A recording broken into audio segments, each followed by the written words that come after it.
சுவிசேஷத்திற்கு பாத்திரராக மாத்திரம் நடந்து கொள்ளுங்கள். அல்லேலூயா. ஆமென். ஆமென். சொல்லப்படுது, நான் கேள்விப்படும்படி எவ்விதத்திலும் நீங்கள் கிறிஸ்துவின் சுவிசேஷத்துக்கு பாத்திரமாக மாத்திரம் நடந்து கொள்ளுங்கள். இது நமக்கு கொடுக்கப்பட்ட கடமை. அல்லேலூயா. ஆமென். எதற்காக தேவன் நம்மளை மீட்டது வருவோம் அந்த உயிரோடு இந்த பூமியில வச்சிருக்கிறார்னா, அவர் செஞ்சதற்கு பாத்திரமாக நீங்க தான் இதை செயல்படுத்த முடியும். ஆமென். உங்க சரீரம் மூலமாக தான் அவர் செய்த நன்மைகளை இந்த பூமியில என்ன செய்ய முடியும்? வெளிப்படுத்த முடியும். அவரை ஏற்றுக்கொண்ட ஒவ்வொருவருக்குள்ளும் அவருக்குள் வாசம் பண்ணி, உங்களுக்குள்ள வாசம் பண்ணி, உங்க மூலமாக அவர் வெளிப்பட வேண்டும் என்று விரும்புகிறார். அவர் இந்த பூமியில செஞ்ச தியாகத்தின் பலனை ஜனங்கள் பெற்றுக்கொள்ள வேண்டும், அனுபவிக்க வேண்டும் என்பதற்காக தேவனின் சிலர் நம்மளை எல்லாம் உயிரோடு வச்சிருக்கிறார். அல்லேலூயா. நமக்குள்ள அவர் பிழைத்திருக்கிறார். நாம் என்ன செய்யணும் அப்படின்னா, அதை அறிந்து அதற்கு பாத்திரமாக நாம் என்ன செய்யணும்? நடந்து கொள்ள வேண்டும். அதைத்தான் வேதம் நமக்கு என்ன செய்து சொல்லுது. அதுல படிக்கிற, நான் வந்து உங்களை கண்டாலும் நான் வராமல் இருந்தாலும் நீங்கள் ஒரே ஆவியிலே உறுதியாக நின்று ஒரே ஆத்துமாவினாலே சுவிசேஷத்தின் விசுவாசத்திற்காக கூட போராடி. இல்லையா? எதற்காக? சுவிசேஷத்தின் விசுவாசத்திற்காக கூட போராடி எதிர்க்கிறவர்களால் ஒன்றிலும் மறுவாது இருக்கிறவர்கள் என்று உங்களை குறித்து நாங்கள் கேள்விப்படும்படிக்கு எவ்விடத்திலும் நீங்கள் கிறிஸ்துவின் சுவிசேஷத்திற்கு பாத்திரமாக மாத்திரம் நடந்து கொள்ளுங்கள். ஆமென். உங்களை எதிர்க்கிறவர்கள் ஒன்றிலும் மறுவாது இருக்கும்படி, எதிலும் நீங்கள் அசராமல் இருக்கும்படிக்கு, உறுதியாக இருக்கும்படிக்கு கிறிஸ்துவின் சுவிசேஷத்திற்கு பாத்திரமாக மாத்திரம் நடந்து கொள்ளுங்கள். அப்ப உங்களுக்கு என்ன கடமை கொடுக்கப்பட்டிருக்கு? என்ன பாத்திரமாய் நடந்து கொள்ளுங்கள் என்று வேதம் உங்களை குறித்து சொல்கிறது. சுவிசேஷம் உங்களுக்கு என்ன சொல்லுகிறதோ அதற்கு பாத்திரமாக நீங்கள் நடந்து கொள்ளுங்கள். ஆமென். சுவிசேஷம்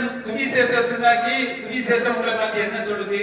அதுக்கு பாத்திரமாய் நடந்து கொள்ளுங்கள் என்று சொல்லுதுன்னா, அது நீங்க தெரியும் என்ன சொல்லிருக்குன்னு தெரிஞ்சாதான் நீங்க அதுக்கு பாத்திரமாக என்ன செய்ய முடியும்? நடந்து கொள்ள முடியும். அப்ப சுவிசேஷம் உங்களை என்ன சொல்லுது? நீங்கள் நீதிமன்றாக்கப்பட்டீர்கள் என்று சொல்லுகிறது. நீங்கள் பரிசுத்தமாக்கப்பட்டிருக்கிறீர்கள் என்று சொல்லுகிறது. நீங்கள் தேவனுடைய பிள்ளை என்று சொல்லுகிறது. நீங்கள் அவருடைய தழும்புகளால் சுகமாக்கப்பட்டீர்கள் என்று சொல்லுகிறது. உங்கள் அக்கிரமங்களால் மன்னிக்கப்பட்டது என்று சொல்லுகிறது. ஆமென். இது எல்லாமே என்னது? சுவிசேஷம். இந்த சுவிசேஷத்துக்கு நீங்கள் பாத்திரமாக மாத்திரம் நடந்து கொள்ளுங்கள். அல்லேலூயா. இப்போ ரெண்டு விதமான போதனைகள் இருக்குது. சொல்லுங்க. இப்ப நான் சொல்லிக் கொண்டிருக்கிறது, உங்களை குறித்து தேவன் செஞ்சதற்கு உங்களை குறித்த எந்த அழைப்பு சுவிசேஷத்தை சொன்னாரோ அதற்கு பாத்திரமாக நீங்கள் நடந்து கொள்ள வேண்டும். இது அப்போஸ்தலருடைய உபதேசம். என்ன உபதேசம் இருக்கு? பரிசேயருடைய உபதேசம். இந்த பரிசேயருடைய உபதேசம் என்னென்றால், இதை எதிர்ந்திருக்கே உங்களை ஆக்கியிருக்கிறது என்று சுவிசேஷத்தில் வருகிறது. ஆனா பரிசேயருடைய உபதேசம் என்ன சொன்னா, நீங்கள் இப்படி ஆகுங்கள் என்று சொல்லும். புரியுதா? ரெண்டுக்கும் கொஞ்சம் தான் வித்தியாசம். அது என்ன சொல்லும்? பரிசேயருடைய உபதேசம் நீங்கள் இப்படி ஆக வேண்டும் என்று சொல்லும். ஆனா சுவிசேஷம் என்ன சொல்கிறது? நீங்கள் இப்படி இருக்கிறீர்கள், அதற்கு பாத்திரமாக நடந்து கொள்ளுங்கள் அப்படின்னு சொல்லும். அல்லேலூயா. ஆமென். உங்களுக்கு புரியுற மாதிரி சொல்லணும்னாக்கி, இந்த படிச்சு கொண்டிருப்பாங்க, இந்த 12ஆம் கிளாஸ் வரை படிச்சுட்டு இருக்க பிள்ளைகள், இந்த பிள்ளைகளுக்கும் படிச்சு முடிச்சுட்டு இருக்கிற பிள்ளைகளுக்கும் என்ன வித்தியாசம் பாருங்க. இந்த படிச்சு பாஸ் ஆகுறதுக்கு வரைக்கும் இந்த பிள்ளைகளுக்குள்ள என்னதற்கு ஒரு போராட்டம் இருக்கிறது. ஒரு போராட்டம். இதுல இருந்து எப்படியாவது நாம் பாஸ் ஆகி வெளியே வரணும். அல்லேலூயா. இதுல இருந்து எப்படியாவது பாஸ் ஆகி வெளியே வரணும்ங்கிறது நினைச்சது போராட்டம் இருக்கிறது. அதுல இருந்து அவர்கள் மீட்கப்பட வேண்டும், அதுல இருந்து பாஸ் ஆகப்பட வேண்டும். அதற்காக நிறைய பிரயாசப்பட்டு இருக்காங்க. இது ஒரு காரியம். எல்லாத்தையும் என்ன செய்து அதுல எல்லாம் முடிச்சுட்டு வெளியே வந்துட்டாங்க. வெளியே வந்தவங்க எப்படி இருப்பாங்க? ஃப்ரீயா இருப்பாங்க. அவங்களுக்கு இப்போ இதுல பாஸ் ஆகணும் அதுல பாஸ் ஆகணுங்கிற அவசியம் இல்ல. இப்போ என்ன சொல்றாங்க? நான் பாஸ் ஆகிட்டேன், இதுக்கு மேல உள்ளதை தான் தேடுவாங்க. அல்லேலூயா. நல்லா கவனிச்சுவாங்க. இப்போ நீங்க பாஸ் ஆயிட்டேன்னு தெரிஞ்சாக்கி அதுக்கப்புறம் என்ன செய்வாங்க? 10ஆம் கிளாஸ் எப்படியா பரிச்சைக்கு படிக்கணும், 9ஆம் கிளாஸ் பரிச்சை படிக்கணும் அப்படி நினைப்பீங்களா? அப்படி நினைக்க மாட்டீங்க. என்ன நினைப்பீங்க? இதுக்கு பிறகு நான் என்ன செய்யணும், இதுக்கு பிறகு நான் என்ன செய்யணும், இதுக்கும் மேலானதை நீங்க என்ன செய்வீங்க? தேடுவீங்க. சுவிசேஷம் உங்களுக்கு என்ன சொல்லுதுன்னா, இந்த உலகத்திலிருந்து நீங்க அநீதியில மீட்கப்படாம இருந்தீங்க. தேவன் சட்டத்திட்டத்தை தந்து உங்களை மீட்கும்படியாக சட்டத்திட்டத்தை தந்தார். அதுல நீங்க மீட்கப்பட முடியல, தோல்வி அடைஞ்சீங்க. இப்ப அதுல போராடி கொண்டே இருந்தாங்க. இப்போ இயேசு இதுல அவர் நீங்க மீட்க முடியாம இருந்ததை அவர் உங்களுக்கு செய்து உங்களை அதுல இருந்து மீட்டு இப்ப இந்த பிரபஞ்சத்துல சட்டத்திலிருந்து உங்களை வெளியே கொண்டு வந்தார். இப்போ நீங்க இதுக்கு மேல தேடணும். இப்போ பரிசுத்தமாகணும்ங்கிறதுல ஜெயிக்க முடியாம கடந்த நியாயப்பிரமாணத்துல ஜெயிச்சு இயேசு கிறிஸ்து நமக்காக ஜெயிச்சு இப்போ உங்களை பரிசுத்தம் ஆக்கி விட்டார். இப்படி நீதிமானாக ஆக்கி விட்டார். இப்ப இதுக்கு பாத்திரங்களாக நீங்கள் நடந்து கொள்ள வேண்டும். ஆமென். அதற்கு உங்கள் சரீரம் தேவைப்படுகிறது. ஆமென். உங்கள் சரீரம் அதற்கு தேவைப்படுகிறது, கிறிஸ்துவுக்கு தேவைப்படுகிறது. கிறிஸ்து உங்களுக்கு எதற்காக இந்த பூமியில செய்தார்? ஜனங்கள் இதுல இருந்து விடுதலையாக்கப்படணும், மீட்கப்பட்டவர். தேவனுக்கும் நமக்கும் உள்ள அந்த பாப வரவை முறியடிக்கணும் அப்படிங்கிறதுக்காக செஞ்சு முடிச்சு வச்சிருக்கிறாரு. இப்ப இதை நீங்கள் உங்கள் சரீரம் மூலமாக செய்கைகளை வெளிப்படுத்த வேண்டும் என்பது நம்மளுடைய கடமை. அல்லேலூயா. பரிசுத்தமானது நம்மளுடைய கடமை இல்ல, பரிசுத்தமாக்கப்பட்டது பாத்திரமாக நடந்து கொள்வது நம்முடைய கடமை. புரியுதா? பரிசுத்தமாக்கப்பட்டிருக்கிறேன், அதை நான் பாத்திரமாக நான் காத்துக் கொள்ள வேண்டும் என்பது நம்முடைய கடமை. நான் நீதிமானாக்கப்பட்டிருக்கிறேன், நீதிமான் எப்படி இருப்பான் என்பதை அதன் பாத்திரமாக நாம் நடந்து கொள்வது நம்முடைய கடமை. ஆமென். இதை நல்லா புரிந்து கொள்ளுங்க. ஏன்னா உங்கள் சரீரம் ரோமன்ல சொல்லுது, நீங்கள் முற்காலத்திலே நீங்கள் பாவத்துக்கு உங்கள் சரீரத்தை ஒப்பு கொடுத்தது போல இப்பொழுது உங்கள் சரீரத்தை எதுக்கு ஒப்பு கொடுங்க? நீதிக்கு ஒப்பு கொடுங்கள். அறியாம இருந்த தேவனை அறியாம இருந்த காலத்துல நம்ம எதுக்கு பாவத்துக்கு ஒப்பு கொடுத்தோம் நம்ம சரீரத்தை. இன்னைக்கு பாருங்க, தேவனை அறியாத ஜனங்கள் அவர்கள் ஒப்பு கொடுத்தாங்க. என்னத்தை பிசாசு செய்ய சொல்றாங்களோ அதற்கு அவர்கள் சரீர மூலமாக செஞ்சு காண்பிக்கிறாங்க. இப்ப நீங்க உதாரணத்துக்கு சொல்லணும்னா, ஒரு கொடூரமான கொலை நடக்கணும். ஒரு கொடூரமான கொலை நடக்குனா நீங்க என்ன சொல்லுவீங்க? பிசாசு பிடிச்சவனா இருப்பான். எல்லாருமே சொல்றாங்க, எல்லா மதத்திலையும் சொல்லாம தெரியுமா? அவன் வியாதி பிடிச்சமா இருந்தான் அப்படின்னு சொல்லாம பாத்தீங்களா? எப்படி எப்படி அது வெளிப்படுது? அந்த சரீர மூலமாக செய்கையினாலே அவன் நான் யாருக்கு வேலை செய்கிறதே அவன் என்னதான் செஞ்சு காண்பிக்கிறான். அவனை பார்க்கறதுலே நம்ம சொல்லிடுவான், யாருன்னு சொல்லுவாங்க, பிடிச்சமா இருந்தான், அப்படி இருந்தான், கொடூரமா இருந்தான், அப்படி அவங்க அப்படி பண்ணா இப்படி பண்ணா சொல்லுவாங்க. எதனால? அந்த விசுவாசிக்கு அவன் நினைச்சான் ஊழியம் செய்கிறான், அதற்கு பாத்திரமாக என்ன செய்யறான்? செயல்படுத்துகிறான். இப்போ சபை நீதிக்கு பாத்திரங்களை என்ன செய்யணும்? வெளிப்படுத்தும்படியாக நாம் அழைக்கப்பட்டிருக்கிறோம். அல்லேலூயா. அதற்கு பாத்திரமாக தான். ஏன்னா இடத்துல சொல்லி நீங்கள் மறுலாவது இருக்கிறது அவர்கள் கெட்டு போவதற்கும் நீங்கள் ரட்சிக்கப்படுவதற்கும் அத்தாட்சியாக இருக்கிறது. இதுவும் தேவனுடைய செயலே. அவர்கள் உங்களுக்கு விரோதமாக, உங்களுடைய விசுவாசத்துக்கு விரோதமாக எதை பேசினாலும், எதற்கு இந்த சுவிசேஷத்துக்கு விரோதமாக எதை சொன்னாலும் நீங்கள் அதிலே மறலாமல் உறுதியாக நீங்கள் இருக்கும் பொழுது அவர்கள் கெட்டு போவதற்கும் நீங்கள் ரட்சிக்கப்படுவதற்கும் அத்தாட்சியாக இருக்கும். நீங்கள் உறுதியாக இருக்கும் பொழுது, சுவிசேஷத்தை நீங்கள் உறுதியாக தரித்துக் கொண்டிருக்கும் பொழுது, எந்த சூழ்நிலையிலும் அந்த பாத்திரமாக நீங்கள் நடந்து கொள்ளும் பொழுது உங்களுக்கு விரோதமாக நிற்கிறவர்கள் அவர்கள் கெட்டு போவதற்கும் நீங்கள் ரட்சிக்கப்படுவதற்கும் அத்தாட்சியாக இருக்கும். அது தேவனுடைய செயலாக இருக்கிறது. ஆமென். அவர் கிறிஸ்துவின் நீதியை இந்த பூமியில சபை மூலமாக வெளிப்படுத்த பிதாவின் திட்டமாக இருக்கிறது. ஆமென். உங்க நீதியை வெளிப்படுத்துவதற்கு, தேவனுடைய நீதியை வெளிப்படுத்துவதற்கு, அந்த நீதி கிறிஸ்துவை, அந்த கிறிஸ்துவை இந்த பூமியிலே நீங்கள் வெளிப்படுத்துவதற்காக தேவன் நம்மளை இந்த பூமியில மீட்டு அவருடைய ராஜ்யத்தில் நம்மளை வச்சிருக்கிறார். அல்லேலூயா. நம்மளை காண்கிறவர்கள் கிறிஸ்துவை காண்கிறார்கள் என்று சொல்லப்படுகிறது. ஆமென். ஆமென். வேதம் சொல்லுகிறார், அதனால சொல்லுகிறார் பவுல் சொல்றார், நான் அல்ல கிறிஸ்துவே எனக்குள் பிழைத்திருக்கிறார் என்று சொல்லுகிறது. ஆமென். ஆமென். நாம் எல்லோரும் அவரோடு கூட மரித்து விட்டோம். இப்போ பிழைத்திருப்பது நான் அல்ல, அவரே நமக்குள்ளே பிழைத்திருக்கிறார் என்பதை நாம் உணர்ந்து கொள்வோம். உணர்ந்து கொள்வோம். நாம் இங்கே வாழ்ந்து கொண்டிருக்கிற ஒவ்வொரு காரியத்திலும் ராஜ்யத்திற்காக உங்களுடைய எல்லா செயல்பாடுகளும் இருக்கட்டும். ஆமென்.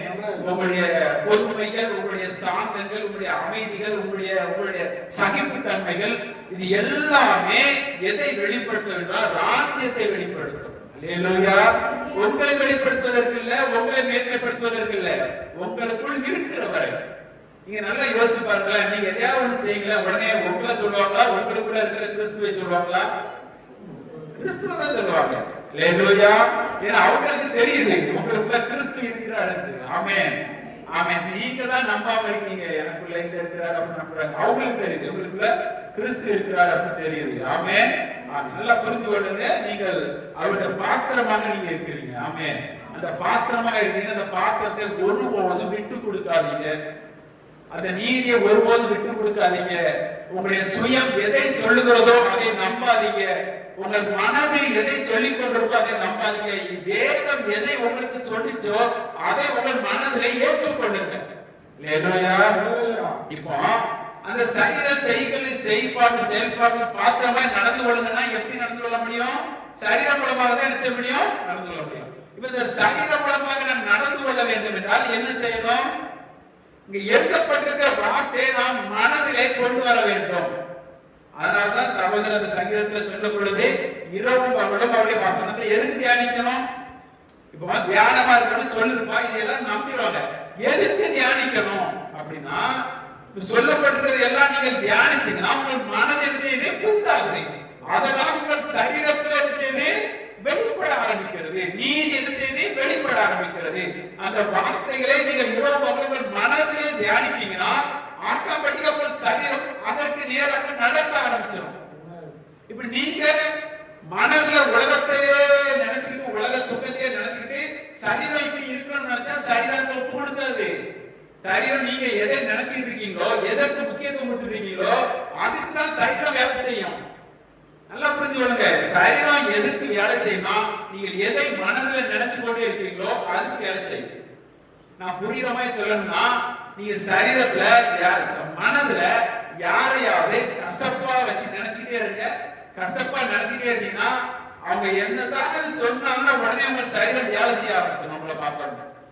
ஒண்ணு ஏதாவது செய்ய என்ன செய்யும்? காண்பிக்கும். சங்கோடு ஏதாவது செய்யும் காண்பிக்கும். ஏன்? உன் மனதுல என்ன இருக்குது? அது அந்த செயல்பாடுகள் என்ன செய்யுது? இருக்கு. அதற்காக தான் வேதம் சொல்லுது இரவும் பகலும் அவருடைய வசனத்தை தியானிக்கிறவன் பாக்கியவான் சொல்றேன். அதை தியானிக்கிறது என்ன நடக்குது? சரீரத்துல அந்த தியானிச்சது வெளிப்பட நடக்கிறது. ஆமென் ஆமென். அதான் சொல்றது. இப்ப நீங்க ஏதாவது ஒரு முடிவு எடுத்துருவீங்க, உங்க மனதுல ஒரு முடிவு எடுத்துருவீங்க, அதன் சரீரம் வேலை தானா போகும். ஒரு இடத்துக்கு முன்னாடி நீங்க முடிவு எடுத்துட்டீங்க, ஒரு தெரிஞ்ச வீட்டுக்கு எனக்கு அவங்களுக்கு ரொம்ப பிடிக்கும் அப்படி அந்த வீட்டுக்கு போனப்ப நீங்க முடிவு எடுத்துட்டீங்க, சரீரம் ஆட்டோமேட்டிக்கா சொல்லலாம், யாருமே சொல்லலாம், தானா வேலை செய்யும். அதே போலதான் நீங்கள் கிறிஸ்துவை தியானிக்க அந்த நீதியை தியானிக்க அதுதான் சுவிசேஷம். அந்த நீதியை குறித்து பேசிக் கொண்டிருக்கிறோம். அதை நீங்கள் அந்த சுகத்தை தியானிக்க அந்த ஐஸ்வர்யத்தை தியானிக்க சரீரத்திலிருந்து வெளிப்பட ஆரம்பிக்கிறது. ஆமென். சமாதானத்தை தியானிக்க அந்த சமாதானம் நமக்குள் வெளிப்பட ஆரம்பிக்கிறது. எப்ப இதெல்லாம் சும்மா வராது, அதை நாம் மனதிலே தியானிச்சாதான் வரும். ஆவியில எழுதப்பட்ட எல்லா வரங்களும் ஆசீர்வாதங்களும் வல்லமைகளையும் நாம் மனதிலே ஏற்றுக்கொண்டால்தான் சரீரத்தை வெளிப்பட ஆரம்பிக்கும். ஆமென். அது உடனே வந்துடும். நாம் அதை மனதிலே நாம் ஏற்றுக்கொள்ள செல்ல அதற்கு விரோதமாக இன்னொரு மனம் போராடி கொண்டிருக்கிறோம். அந்த மனதிலே பவுல் சொன்னார் பாத்தீங்களா, நான் நன்மை செய்ய நினைக்கிறேன் ஆனா நன்மை செய்ய முடியல, தீமை செய்யறேன். ஏன்னா எனக்குள்ள இந்த பிரமாணத்துல என் பிரமாணம் நல்லது, அந்த பிரமாணத்துக்கு விரோதமா என்னோட போராடி கொண்டிருக்கிறது. உங்க மனதுல நீங்கள் இந்த நீதியை தியானிக்கும் பொழுது என்ன உங்களோட அவிசுவாசம் இந்த மனதிலே போராடும். அது எப்படி நடக்கும், அது எப்படி இருக்கும் அப்படின்னு உங்களுக்குள்ளே போராடும். நீங்கள் அதற்கு நீங்கள் இடம் எடுக்காம நீங்கள் தேவனுடைய வார்த்தைக்கு நீங்கள் இடம் எடுக்கும் பொழுது அது உங்களை விட்டு என்ன செஞ்சிடும்? ஓடி போயிடும். இல்லையா? அதான் வேதம் சொல்லுது, சுயத்தின் மேல நம்பிக்கை வைக்காதீங்க அப்படின்னு சொல்லுது. அந்த சுயம் உங்களை பார்க்கிறதை வச்சு திட்டம் போடணும் உங்க மனசுல. அந்த சுயம் உங்களுக்குள்ள என்ன செய்யணும்? அந்த பார்க்கிற சூழ்நிலைகளை வச்சு உங்களுக்குள்ள ஒரு திட்டத்தை போடும். அந்த திட்டத்துக்கு உங்கள் மனம் இடம் எடுக்காம தேவனுடைய வார்த்தைக்கு உங்கள் மனம் இடம் எடுக்கும் பொழுது உங்கள் சரீரம் எதை சார்ந்து வாழும்? தேவனுடைய வார்த்தைக்கு நீங்க இடம் கொடுக்குறீங்க, அதை சார்ந்து உங்கள் சரீரம் வாழும். இல்லையா? அப்பொழுதுதான் அந்த ஆவியில் இருக்கிற பரிபூரணம் ஆத்மாவியாக சரீரத்திலே செயல்படுவார். அப்பொழுதே மெய்யான நீதியும் மெய்யான பரிசுத்தத்தையும் நீங்கள் என்ன செய்வீங்க? தரித்துக் கொண்டவர்களாய் வெளிப்படுத்துபவர்களாய் இருப்பீர்கள். ஆமென். அல்லேலூயா. அதைத்தான் பவுல் என்ன சொல்றாரு பாருங்க. அடுத்த பாருங்க, பிலிப்பியர் 2ஆம் அதிகாரத்துல 12 படிங்க. எனக்கு பிரியமானவர்களே, நீங்கள் எப்பொழுதும் கீழ்ப்படிகிறபடியே நான் உங்களுக்கு பிரியமாய் இருக்கும் பொழுது மாத்திரமல்ல, நான் தூரமாய் இருக்கிற இப்பொழுதும் மிக பயத்தோடும் நடுக்கத்தோடும் உங்கள் ரட்சிப்பு நிறைவேற பிரயாசப்படுங்கள்.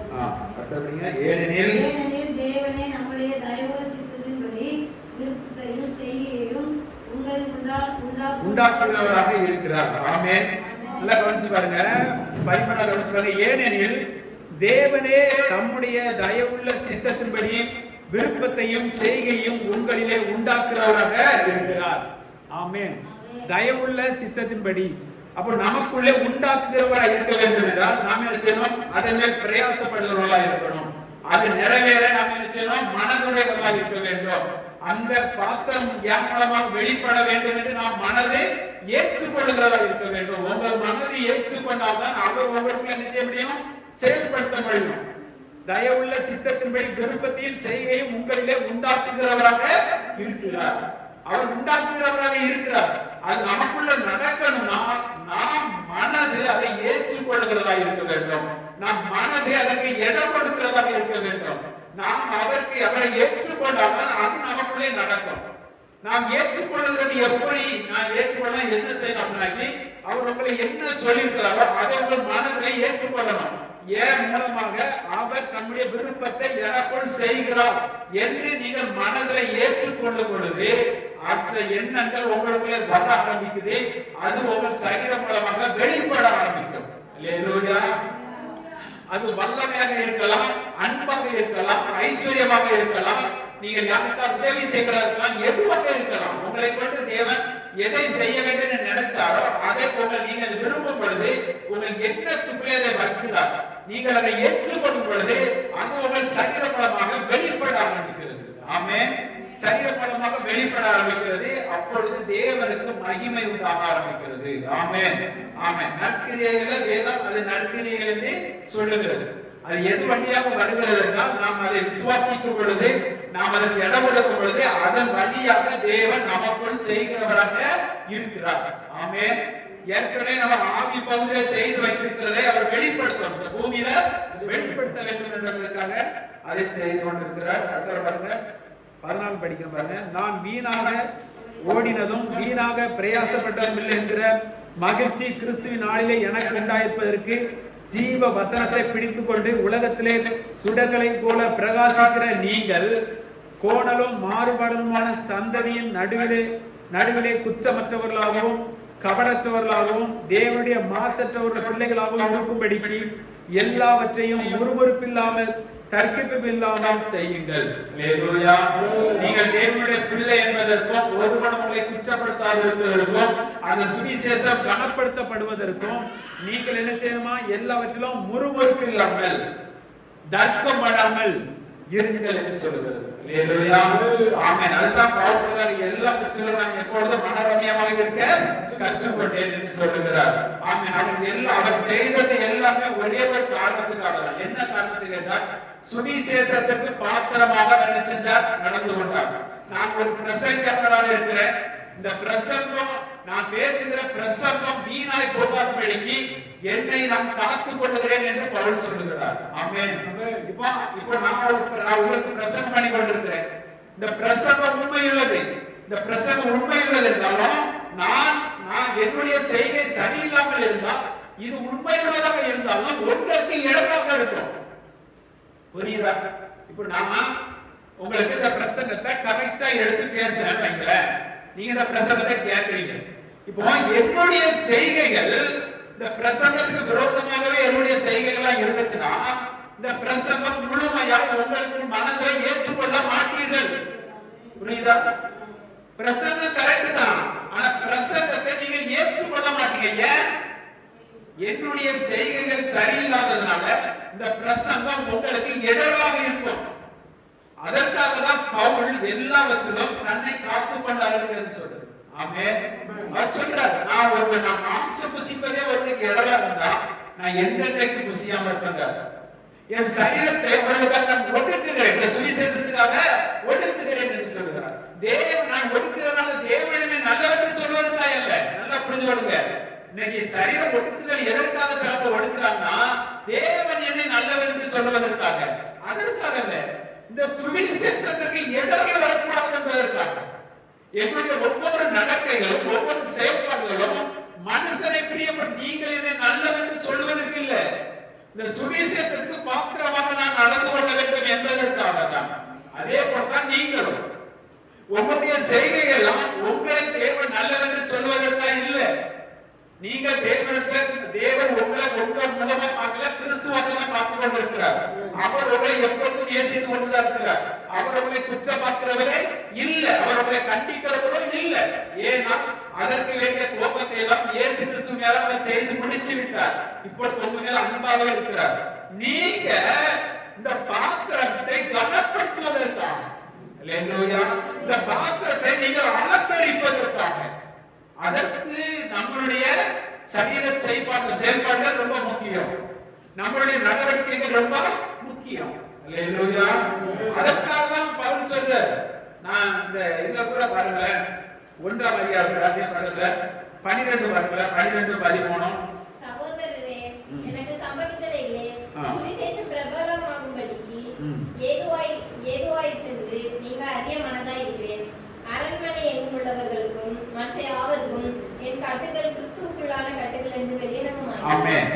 இந்த இதெல்லாம் வந்தது எதுக்கு? நாம் சுவிசேஷம் பிரபலமாகும்படிக்கு, இந்த சுவிசேஷம் பிரபலமாகும்படிக்கு ஏதுவாயிற்றென்று நீங்கள் அறிய மனதாய் இருக்கிறேன். நான் பட்ட அடிகள், நான் பட்ட வேதனைகள், என்னை அவங்களாம் துரத்தினது, என்னை ஜெயிலுக்குள்ள கொண்டு போனது, இது எல்லாமே நீங்கள் இதுல சங்கடப்படாதா, இது சுவிசேஷம் பிரபலமாகும்படிக்கு ஆயிற்று என்று சொல்றார்.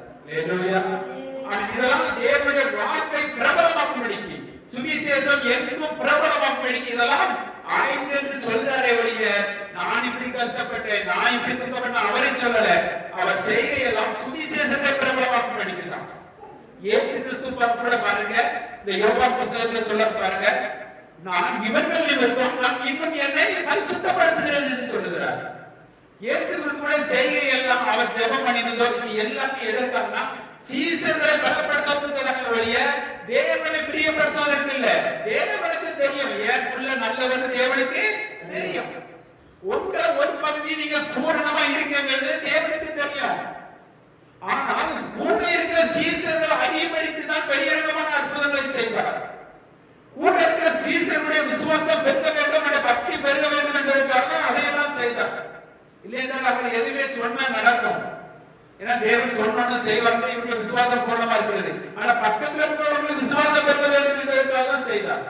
இயேசு கிறிஸ்து செயல்பாடுகள் எல்லாமே தன்னில் இருக்கிறவர்கள் பலக வேண்டும் என்பதற்காக செய்தார். உங்களுடைய செயல்பாடுகளும் நீங்க தேவனை பிரியப்படுத்துவதில்லை.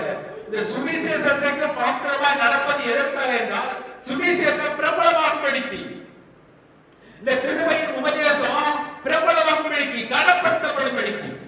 அல்லேலூயா. அதைத்தான் இதற்கு நீங்க அசட்டப்படுவீங்க. நீங்க அசட்டப்படுவீங்கன்னா கிருபையை நீங்க நினைச்சீங்க விருதாக்குறீங்க. விருதாக்காரர்களே உங்களுக்கு புத்தி சொல்லுகிறேன் என்று சொல்லுகிறார். ஆமென்.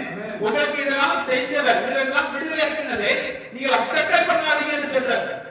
ஏனால் இதற்கு நான் எதற்காக செய்தேன் நோக்கத்தை நீங்கள் அறிந்ததை நிறைவேற்றுவதற்காக நாம் இருக்க வேண்டும்.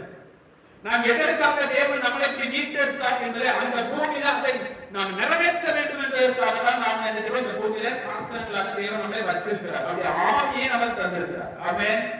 சொல்லுங்க, அவருடைய ஆவி எனக்கு அகப்பட்டது. அவருடைய ஆவியானவர் என்னை சகல சத்தியத்துக்குள்ளும் நடத்துவார்.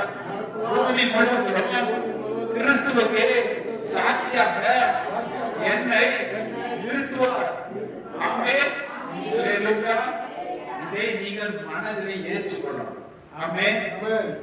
எனக்கு நான் அப்படி நீங்க இப்படி அப்படின்னு உங்க சுயத்தை பத்தி பேசாம, சுயத்தை நீங்க பேச பேச ஆவியானவர் செயல்பட முடியாது.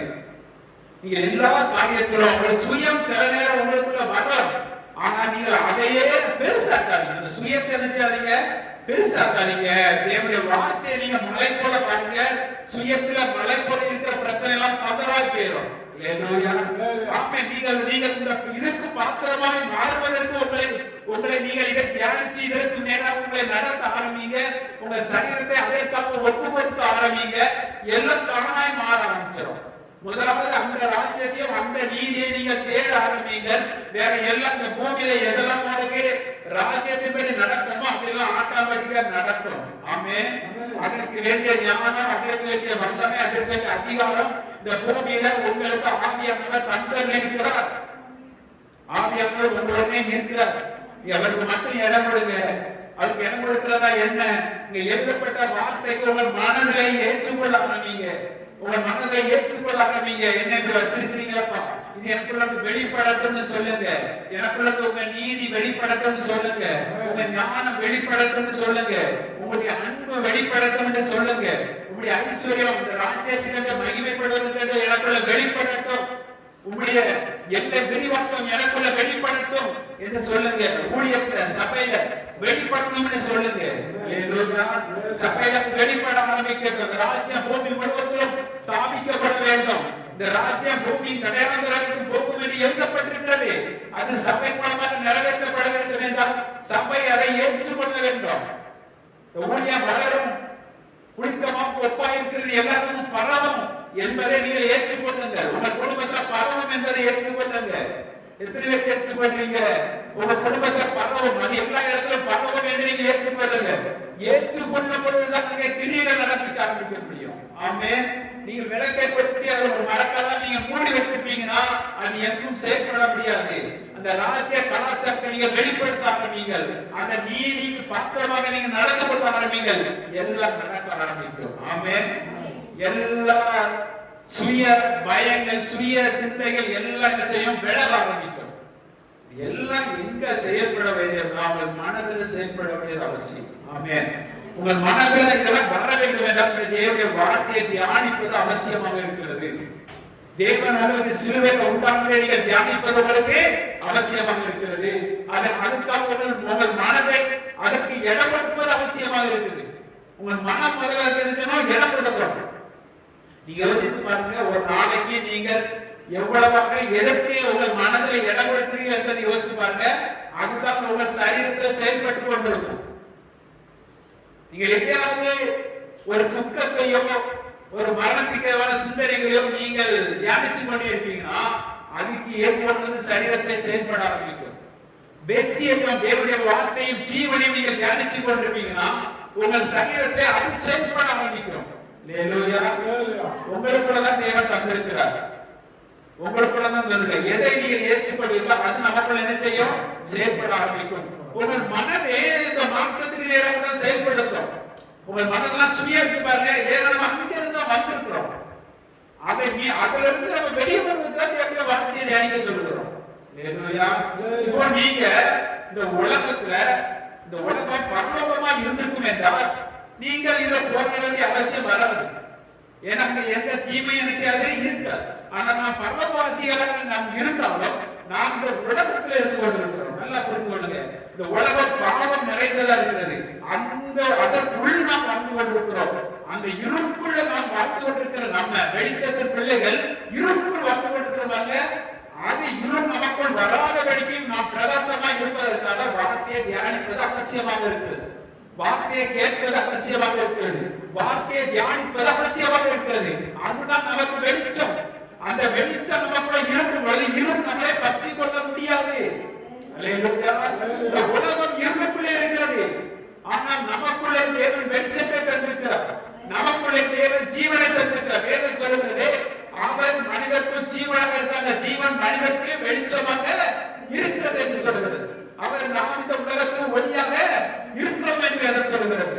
இந்த பூமிக்கு நாம் உப்பாக இருக்கிறோம் என்று வேதம் சொல்லுகிறது. அப்படித்தான் நாம் இருக்கிறோம் என்று சொல்லி அதன் பாத்திரமாய் நாம் நடந்து கொள்ளும் பொழுது நாம் வெளிச்சம் உள்ள பிள்ளைகளாக இருப்போம், பிரகாசிக்கிறவர்களாக இருப்போம். இருள் பற்றி கொள்ள முடியாது.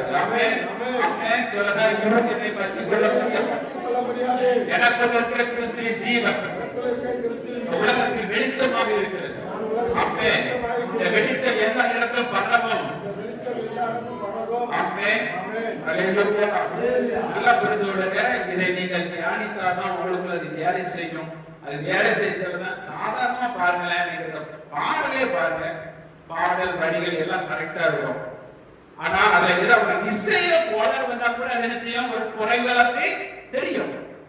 எல்லாமே போட்டிருக்கோம். அந்த எழுத்து பாடல் வரிகள் பாருங்க, எழுத்து அதுக்கு ஏற்ற இசைகள் வரும்பொழுது அது என்ன செய்து பூரணமாக வெளிப்படாது. அதே போலதான் உங்களுக்குள்ள ஆவியில பூர்ணமா இருந்தாலும் அது ஆவியில மட்டும் இருந்துச்சுன்னா உங்களுக்கு ஒரு பிரயோஜனப்படாது. அது ஆத்மாவின் சரீரத்திலும் செயல்படும் பொழுதுதான் நீங்க பூரணமுள்ளவர்களாய் வெளிப்பட முடியும். மூன்றிலும் செயல்படும் பொழுதுதான் நீங்க பூரணமுள்ளவர்களாய் வெளிப்பட முடியும். நீங்க அந்த ராஜ்யத்தை செயல்படுத்துறவங்களா இருக்க முடியும். அப்ப நாம் என்ன செய்யணும், அந்த வார்த்தைகளை அனுதினமும் தியானிக்கிறவர்களா இருக்கணும். அந்த வார்த்தையை நாம் விசுவாசத்திலே அறிக்கையிடுவர்களாக விசுவாசிக்கணும், அதை அறிக்கையிடுவர்களா இருக்கணும். ஆமே ஆமே. நீங்கள் ஒவ்வொரு நாளும் அதை விசுவாசத்தை பேசுங்க. சகோதரர் சொன்னது போல அந்த 103 சங்கீதத்துல அந்த வார்த்தைகளை இன்னும் அறிக்கையிடணும். அப்படித்தான் இருக்கிறேன் என்பதை மனதில் ஏற்றுக்கொள்ளுங்கள். ஆமே. அப்படி ஏற்றுக்கொள்ளுங்கள். கர்த்தர் உங்களுக்கு மேய்ப்பராகவே இருக்கிறார் என்பதை நம்புங்க. அவரை ஒரு குறையும் வராது என்பதை நம்புங்க. இப்படி எல்லாம் நீங்க இருக்கும் பொழுது ஆட்டாம்பட்டிக்கு அந்த கலாச்சாரம் நம்மள செயல்பட்டு கொண்டே இருக்கும். ஆமே. சுய குறைகள் எல்லாம் வெளியே கேட்டே இருக்கும். மேலானது நமக்குள்ள என்ன செய்யும், இறங்கி கொண்டே இருக்கும். நம்ம ஜீவன் பூர்ணமாக வெளிப்பட்டு கொண்டே இருக்கும். நமக்குள்ள இருக்கிற வெளிச்சம் எங்கும் பிரகாசித்துக் கொண்டிருக்கும். ஆமே. ஒரே பிரச்சனை படிச்சு முடிக்கலாம். அதே 3வது அதிகாரத்துல பிலிப்பியர் 3வது அதிகாரம் 12:13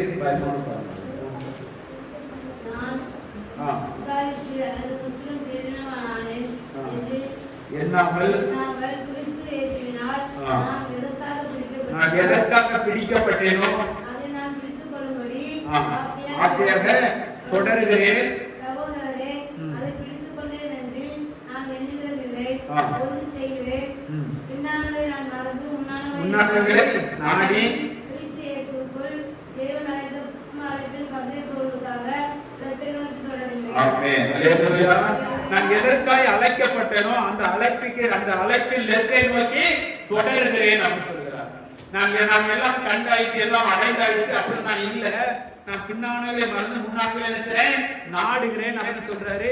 நான் எதற்காக அழைக்கப்பட்டனோ அதற்கு பாத்திரமாக ஓடிக்கொண்டிருக்கிறேன் சொல்றார். நீங்கள் எதற்காக அழைக்கப்பட்டிருக்கிறீர்களோ தேவனுடைய பிள்ளைகளாகிய நீங்கள் அந்த ராஜ்யத்தின் கலாச்சாரத்தை வெளிப்படுத்துகிற பாத்திரங்களாக கிறிஸ்துவின் சரீரங்கள் இருக்கிறது. ஆமென். அதுதான் சபை.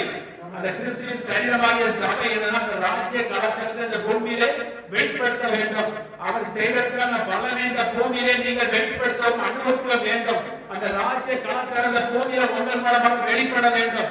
இது அவருடைய தீர்மானம் திட்டமாக இருக்குது. அதை இந்த பூமியிலே நீங்கள் நிறைவேற்றுவதாக இருக்க வேண்டும். அதற்கு என்னெல்லாம் செய்ய வேண்டுமோ அதை நீங்கள் செய்ய வேண்டும். ஆமென். என்ன செய்ய வேண்டும்? அதற்கான வழி தேவனுடைய வார்த்தை. அந்த வார்த்தையை நீங்கள் தியானிக்க அந்த வார்த்தையிலிருந்து மெய் ஞானமும் மெய் நீதியும் பரலோகத்தின் கலாச்சாரங்கள் எல்லாம் அந்த வார்த்தை மூலமாக நமக்குள்ள இருக்கிறதே செயல்பட ஆரம்பிக்கும். ஆமென். நம்ம சரீரத்தில் செய்யும் செயல்பட ஆரம்பிக்கும். அந்த வார்த்தைகளை நீங்கள் எடுக்க உங்கள் சரீரத்தில் பெற்றுக்கொண்டவர்களாக இருப்பீர்கள். அது சுகமாக இருக்கலாம், அது ஐஸ்வர்யமாக இருக்கலாம், அது ஞானமாக இருக்கலாம், அது நீடித்த ஆயுஷாக இருக்கலாம், ஆரோக்கியமாக இருக்கலாம், எதுவாகவே இருக்கலாம். இந்த ராஜ்யத்தில் உள்ள எல்லாம் உங்களுக்குள்ள வார்த்தை மூலமாக கொடுக்கப்பட்டு நமக்கு அதை ஏற்றுக்கொள்ளும் பொழுது நீங்கள் பெற்றுக்கொள்வீர்கள், அனுபவிக்கிறவர்களா வெற்றி உள்ளவர்களா இருப்பீர்கள். அதைத்தான் வேதம் சொல்லுகிறது. அவருக்கு கிருபையினால் நாம் பரிபூரணராக்கப்பட்டிருக்கிறோம். அது சரீரத்துடன் செய்யணும், செயல்பட வேண்டும். கிறிஸ்துவுக்குள் எல்லாவற்றிலும் என்னை வெற்றி சிறக்க பண்ணியிருக்கிறார் என்று சொல்லப்பட்டிருக்கிறது. நாம் சரீரத்துடன் செயல்பட வேண்டும். ஆவிக்குரிய ஆசீர்வாதத்தால் என்று சொல்லுகிறது. நம்ம சரீரத்திலும் செயல்பட வேண்டும். இதை செய்ய வேண்டும் என்றால் அந்த வார்த்தையை நாம் ஏற்றுக்கொள்ள வேண்டும், எடுத்துக்கொள்ள வேண்டும், தியானிக்க வேண்டும், விசுவாசம் நம்ப வேண்டும், பேச வேண்டும். பெற்றுக்கொண்டேன் என்று எண்ணணும். கர்த்தரை நம்புகிறவர்கள், அவரை தேடுகிறவர்கள், அவர் நமக்கு நன்மை செய்கிறவர்கள் என்ன செய்யணும்? நம்பணும். அல்லேலூயா. கர்த்தர்கிட்ட வந்தாலே எனக்கு பாதுகாப்புன்னு சொன்னாங்க, அதுதான் நமக்குள்ள வரும். நமக்கு அப்படி இல்லை. நம்ம பாடை அவர் சுமந்திருக்கிறார். ஆமென். அவருடைய சமாதானத்தை நமக்கு தந்திருக்கிறார். அல்லேலூயா. அவருடைய இலக்காக்களை நமக்கு தந்திருக்கிறார். ஆமென். ஆமென். வேதம் சொல்லுகிறது, உங்களை உபத்திரப்படுத்தினவர்களுக்கு உபத்திரத்தையும் உபத்திரப்பட்ட உங்களுக்கு இளைப்பாறுதலை கொடுப்பதும் அவருடைய பிரதிபலனாக இருக்கிறது, அதுவே அவருடைய நீதியாக இருக்கிறது என்று சொல்லப்பட்டிருக்கிறது. ஆமென். உங்களை உபத்திரப்படுத்துவதற்கு உங்களை உபத்திரப்படுத்துவதுதான் கிறிஸ்துவை சிலுவையிலே அவர் உபத்திரப்படுத்தினார். உங்கள் பாடுகளை அவர் சுமந்து தீர்த்தார். ஆமென். அதனால நீங்க அதிலிருந்து மீட்கப்பட்டவர்களாக இருக்கிறீர்கள், விடுதலையாக்கப்பட்டவர்களாக இருக்கிறீங்க. அதற்கு பாத்திரமாக நீங்க நடந்து கொள்ளுங்கள். ஆமென். எதற்கு பாத்திரமாக நடந்து கொள்ளணும்? ராஜ்ய கலாச்சாரத்தை இந்த பூமியில வெளிப்படுத்த வேண்டும். அது எனக்கு கொடுக்கப்பட்டிருக்கிறது. என் மூலமாக என்னவெல்லாம் இந்த பூமியில தேவன் செய்ய நினைத்தாரோ அது நிச்சயமாக என் மூலமாக ஆவியானவர் செய்கிறார். அதற்கு நீங்கள் இடம் கொடுங்க. ஆமென். எண்ணத்துக்குள்ள வரும்பொழுது ஆவியானவர் உங்களுக்கு அந்த எண்ணத்தை தருகிறார். அந்த எண்ணத்தை தரும்பொழுது உங்களுடைய சரீரம் அதை ஏற்றுக்கொள்ளும். உங்கள் ஆத்மா ஏற்றுக்கொள்ளும் பொழுது உங்கள் சரீரம் அதை செய்ய ஆரம்பிக்கும். நீங்க புரிந்து கொள்ளுங்க. கொஞ்சம் யோசித்து பாருங்க, மனதில் கொஞ்சம் யோசித்து பாருங்க. கொஞ்சம் ரிலாக்ஸா இருங்க. ரிலாக்ஸா இருக்கு, கொஞ்சம் ஏற்றுக்கொள்ள பாருங்க. நீங்க யாராக இருக்கிறீங்க என்பது கொஞ்சம் மனதில் நினைங்க. நான் யாராக இருக்கிறேன், அதற்கு பாத்திரமாக நீங்க நடந்து கொள்ள வேண்டும் என்று ஒரு தீர்மானம் எடுங்க. இந்த உலகம் எதிர உங்களுக்கு தொடக்கமாக எப்படி வந்தாலும் உங்களை மேற்கொள்ள முடியாது. நீங்க ராஜ்யத்துக்கு உட்பட்டவர்கள் என்பதில் ஒரு தெளிவாக இருங்க. சத்துரு உங்களுக்குள்ள ஒன்றும் சேதப்படுத்த முடியாது என்பதில் உறுதியாக இருங்க. ஏன்னா உங்களுக்குள்ள இருக்கிறவர் இந்த உலகத்தில் இருக்கிறதை விட உங்களுக்குள்ள இருக்கிறவர் பெரியவர். உங்களுக்கு வேலை செய்யும்படிக்கு தேவன் மனிதர்களை வைக்கல, தேவதூதர்களை வைத்திருக்கிறார். அதை நீங்கள் ஏற்றுக்கொள்ளுங்கள். நீங்கள் ராஜ்யத்தை செயல்பட வேண்டும் என்ற ஒரு மன விருப்பம் உண்டாக வேண்டும். என் மூலமாக தேவனுடைய வல்லமை வெளிப்பட வேண்டும், தேவனுடைய கலாச்சாரம் வெளிப்பட வேண்டும் என்கிற விருப்பம் உங்கள் மனதிலே வரட்டும். உங்கள் மனதில் அந்த விருப்பத்தை கொஞ்சம் கொண்டு வாங்க. உங்களுடைய மாற்றத்தின் காரியங்களை உங்க மனதில் கொண்டு வராதீங்க. தேவனுடைய விருப்பத்தை கொண்டு வாங்க. தேவனுடைய விருப்பம் உங்கள் மூலமாக நிறைவேற்றப்படணும். அவருடைய செய்கைகள் எல்லாம், அவருடைய விருப்பம் எல்லாம் உங்கள் மூலமாக செய்கைகளில் வெளிப்பட வேண்டும் என்று தேவனுடைய விருப்பமாக இருக்கிறது. இப்பொழுது விருப்பத்தை நீங்க சொல்லுங்க. அவர் ஆண்டவருடைய சொல்லுங்க. ஆண்டவர் நம்ம மனதிலே சொல்லுங்க. ஆண்டவருடைய விருப்பத்துக்கு ஒப்புக்கொடுங்க. இந்த ஆத்மா ஆண்டவரை நாங்கள் விருப்பம் ஒப்புக்கொடுக்கிறோம். இந்த சரீரத்துடைய செய்கைகளை வெளிப்படுத்தும். ஒப்புக்கொடுங்க. இப்பொழுது நீங்க ஒப்புக்கொடுங்க. உங்க சரீரத்தை ஒப்புக்கொடுங்க. கிறிஸ்துவின் சரீரமாகிய உங்களுடைய சரீரத்தை கிறிஸ்து ஒப்புக்கொடுங்க. விளக்கடை கொடுத்து வாங்கியிருக்கிறார். ரத்தத்தை சிந்தி வாங்கியிருக்கிறார். உங்களுக்காக ரத்தம் சிந்தி உங்களை கிடைத்து வாங்கியிருக்கிறார். இப்பொழுது சரீரத்தை அவருக்கு ஒப்புக்கொடுங்க. அவருடைய திட்டம் உங்கள் மூலமாக நிறைவேற்றப்பட வேண்டும். அவருடைய விருப்பம் உங்கள் மூலமாக நிறைவேற்றப்பட வேண்டும். உங்கள் குடும்பத்தில் நிறைவேற்றப்பட வேண்டும். உங்கள் கிராமத்தில் நிறைவேற்றப்பட வேண்டும். உங்களை கொண்டு எங்கெல்லாம் தேவன் செய்ய நினைத்தாலும் அங்கெல்லாம் தேவனுடைய மகிமை உங்கள் மூலமாக நிறைவேற்றப்பட வேண்டும். அதற்கு உங்களை ஒப்புக்கொடுக்க ஆரம்பிங்க. ஆமாம், உங்க சரீரத்தை ஒப்புக்கொடுங்க. உங்க மனத்தை விரும்புங்க. உங்க விருப்பத்தை இந்த சரீரம் செயல்பட ஆரம்பிக்கும். அவருடைய நீதி என் மூலமாக வெளிப்படணும். அவருடைய பரிசுத்தம் என் மூலமாக வெளிப்படணும். அவருடைய அதிகாரம் என் மூலமாக வெளிப்படணும் என்பதை உங்கள் மனதில் தீர்மானித்துக் கொள்ளுங்கள். அவங்களுக்காக செவிங்க. என் அன்பை பரவாயில்ல தகப்பனே நன்றி செலுத்துகிறோம். உங்களுடைய பிள்ளைகளுக்காக நாங்கள் செவிக்கிறோம். இன்னும் அவருடைய பிள்ளைகளுடைய மனதில் விரிவாக்கப்படட்டும். இன்னும் அவருடைய உலக குறித்த அறிவுகளிலே விரிவாக்கப்படட்டும். உங்களுடைய வல்லமையை குறித்த அறிவுகளிலே விரிவாக்கப்படட்டும். அவருடைய அன்பை குறித்த அறிவுகளை விரிவாக்கப்படட்டும். அவருடைய வைத்திருக்கிற ஆசீர்வாதத்தை பெற்றுக் கொள்ளக்கூடிய வழிகளை எடுத்து உணர்வை கொடுப்பீராக. எப்படி பெற்றுக்கொள்ள வேண்டும் உணர்வை கொடுப்பீராக. விசுவாசத்தின் மூலமாய் பெற்றுக் கொள்ள வேண்டும் அவர்கள் உறுதிப்படுத்தி உதவி செய்வீராக. அப்பா இவரை சகல சத்தியத்துக்குள்ள நடத்துகிறாங்க. அப்பா இவரை கேட்ட வார்த்தைகளை 100 மடங்கு கனி கொடுத்ததற்க எங்கள் ஒவ்வொருவருக்கும் நீ உதவி செய்வீராக. ஆண்டவரே இதை எடுத்து இந்த வார்த்தைகளை எடுத்துக்கொள்ளாதபடி இந்த இரண்டுக்கு ஆண்டவரை நிலத்தில் நின்று கனி கொடுக்கும்படி நீர் உதவி செய்யும்படி நாங்கள் செபிக்கிறோம். நீர் கொண்டு வந்திருக்கிற ஒவ்வொருவரையும் நாங்கள் ஒப்புக் கொடுக்கிறோம். சரீரம் முழுவதும் குற்றமற்றவை மாசற்றதாக நிற்கத்தக்க நீர் கிரியத்தை நடப்பிக்கும்படி நாங்கள் செபிக்கிறோம். இவர்களுடைய ராஜ்ய கலாச்சாரத்தை பூமியில வெளிப்படுத்தும்படியாக நாங்கள் செபிக்கிறோம். அதற்காக நாங்கள் யாவரும் ஒப்புக் கொடுக்கிறோம். இந்த திருச்சபை மூலமாக நீர் தீர்மானித்த திட்டங்களை வார்த்தைகளை அற்புத அடையாளங்களாக நீ நிறைவேற்றி கொண்டிருக்கு. இங்கே கொண்டு வந்திருக்கிற ஒவ்வொரு மூலமாக கலாச்சாரத்தை வெளிப்படுத்தி கொண்டிருக்கு. அதற்காக நன்றி செலுத்துகிறோம்.